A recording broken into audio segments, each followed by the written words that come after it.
नमस्कार दोस्तों, आज की साखी सतगुरु नानक देव जी की है, जो कि गुरु नानक प्रकाश ग्रंथ के अध्याय 17वें में दर्ज है। आज की साखी में आज हम हवस व्यलायत का प्रसंग श्रवण करेंगे। तो आइए बड़े ही प्यार से आज की ये साखी शुरू करते हैं। साध संगत जी सतगुरु नानक भाई मर्दाना जी के साथ संसार का भला करते हुए जब हवस व्यलायत देश में जा पहुँचे, वहाँ का राजा बहुत दुष्ट व्यक्ति था। अगर कोई भी हिंदू धर्म का कोई व्यक्ति उसके राज में जाता था तो वह उसे मृत्यु दंड दे देता था। तो इसी कारण से सभी जगह उस राजा की बातें होने लगी कि जो भी हिंदू धर्म का व्यक्ति उसके राज में जाता है वह उसे मृत्यु दंड दे देता है। इस तरह से आसपास के सभी राज्यों में उस राजा की चर्चा होने लगी कि वह हिंदुओं को मृत्यु देता है। तो जब सतगुरु नानक उसके राज में कुकर्म कर रहे लोगों को धर्म का राह दिखाने के लिए गए, तो उस समय आकाश में से एक चोला सतगुरु के चरणों पर आकर घिर पड़ा। उसका रंग जाना नहीं जा सकता, वह चोला अचरज था।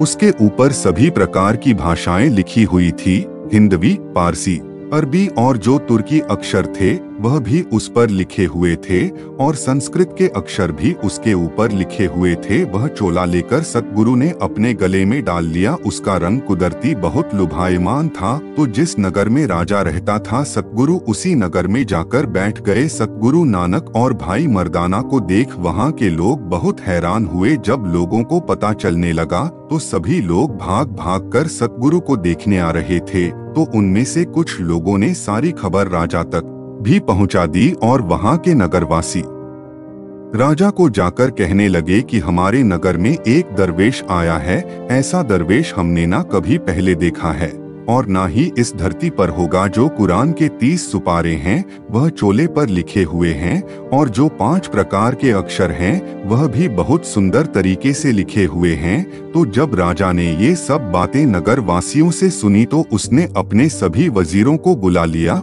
और उन्हें हुक्म दिया कि बाहर एक दरवेश आया है, जाओ जाकर उसका पोशाक लेकर आओ। तो राजा की आज्ञा मानकर उसके वजीर जब सतगुरु नानक के पास गए और पास जाकर खड़े हो गए और सतगुरु को कहने लगे, हे दरवेश, यह जो चोला तूने डाल रखा है इसे हमें दे दो। हमें आपके पास बादशाह ने भेजा है, उसका हुक्म ना मोड़ो, नहीं तो वह आपको बहुत कष्ट देगा।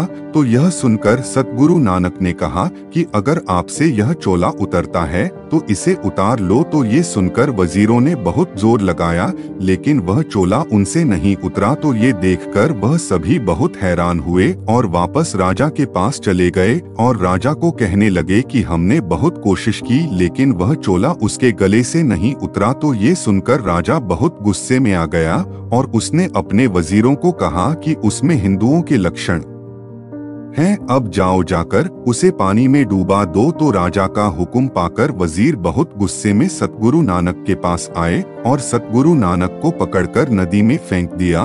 तो जब उन्होंने सतगुरु नानक को नदी में फेंक दिया तो सतगुरु नानक ने जो चोला गले में डाला हुआ था वह रत्ती भर भी गिला नहीं हुआ, उसको पानी छू भी नहीं पाया। तो सतगुरु नानक नदी से बाहर आकर नदी के किनारे बैठ गए। तो वहाँ पर मौजूद लोगों ने यह सारा दृश्य देखा तो वह बहुत हैरान हुए और उन्होंने जाकर राजा को खबर कर दी कि आपने जिसे पानी में डुबाने का हुक्म दिया था उन्हें डुबाने की कोशिश की गई है, लेकिन कुछ नहीं हुआ, वह बाहर आ गए। तो ये सुनकर राजा और भी गुस्से में आ गया। तो उसने अपनी वजीरों को हुक्म दिया कि जाओ जाकर उन्हें आग में जलाओ। तो फिर से राजा का हुक्म पाकर राजा के वजीरों ने लकड़ियां इकट्ठी की और लकड़ियों को इकट्ठा कर उसमें सतगुरु नानक को बिठा दिया और चारों तरफ से आग लगा दी, लेकिन वह आग सतगुरु को छू भी नहीं पाई और आग ठंडी पड़ गई। वहां पर लकड़ियों की भस्म हो गई थी और सतगुरु उनके बीच बैठे शोभ रहे थे।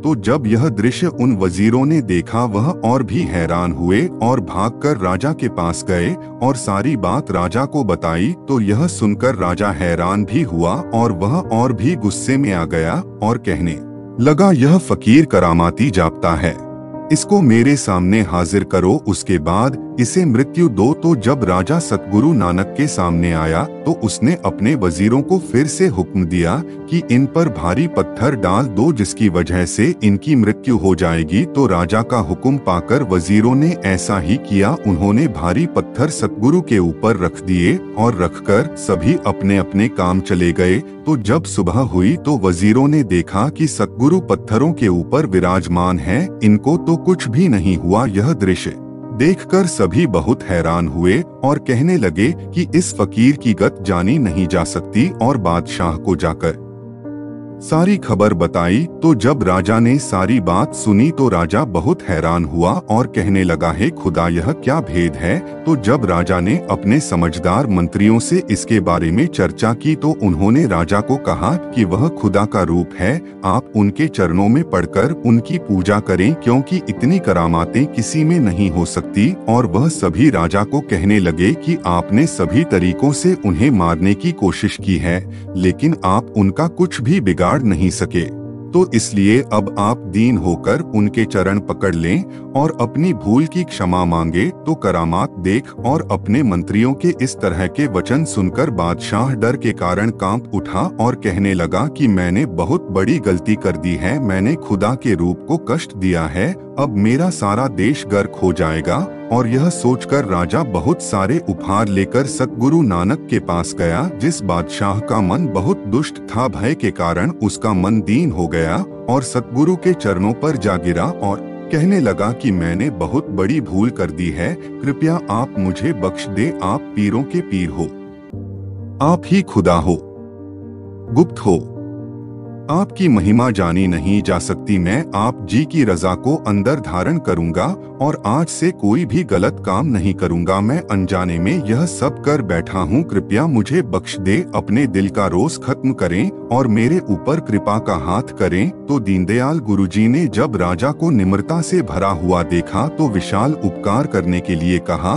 और सतगुरु ने राजा को कहा कि अगर तू लोगों को मारना छोड़ दे तो तू बख्शा जा सकता है। अगर लोगों को मारने से नहीं रुकोगे तो नरकों में बहुत सजा पाओगे। तो ये सुनकर बादशाह दीन होकर बोला कि जब से आपके चरणों से जुड़ा हूँ, मेरे अंदर एक तीला तोड़ने की भी शक्ति नहीं रही। मैंने अपने आप को आपके अधीन कर दिया है। आप जो कहोगे मैं वैसा ही करूँगा।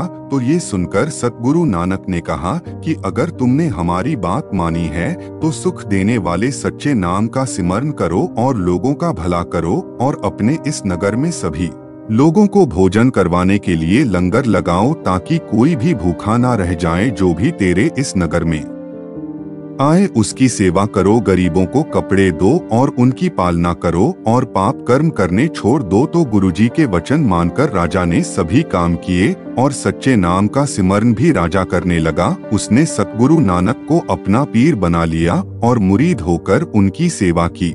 इस तरह सतगुरु उस नगर में कुछ दिन रहे और पूरे नगर में सतगुरु की चर्चा होने लगी। उस नगर में आने वाले लोगों का सम्मान होने लगा और नगर वासी खुदा की बंदगी करने लगे। तो साध संगत जी, जहाँ पर गुरु नानक प्रकाश ग्रंथ के 17 अध्याय की समाप्ति होती है, जी प्रसंग सुनाते हुई अनेक भूलों की क्षमा बख्शे जी।